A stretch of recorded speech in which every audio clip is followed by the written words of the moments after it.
Sedena hack reveals that the government doesn't support any human rights activist.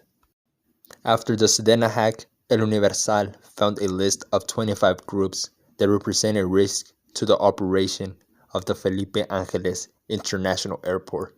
The ugly thing, the horrible thing about this list is that for Sedena, the government of Mexico, mothers with children with cancer, mothers against nurseries, and even feminists are as dangerous as the CJNG cartel, and even more dangerous than other cartels such as the Unión Tepito, the Beltran Leiva, or even the Knights Templar.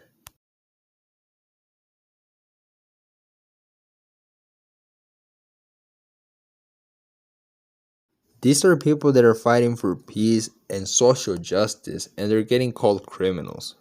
Apparently, to the government of Mexico, the cartel of Sinaloa isn't a threat to them, but moms with kids with cancer is.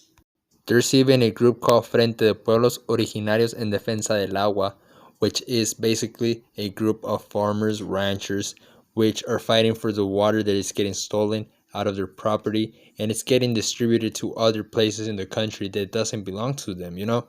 Which all that group does is mostly they protest outside the governor's house or outside a place that's important and they just protest there, right?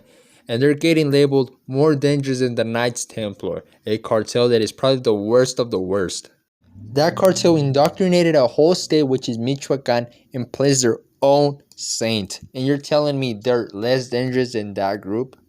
The Mexican government just keeps on getting worse and worse. It just never seems to get any better.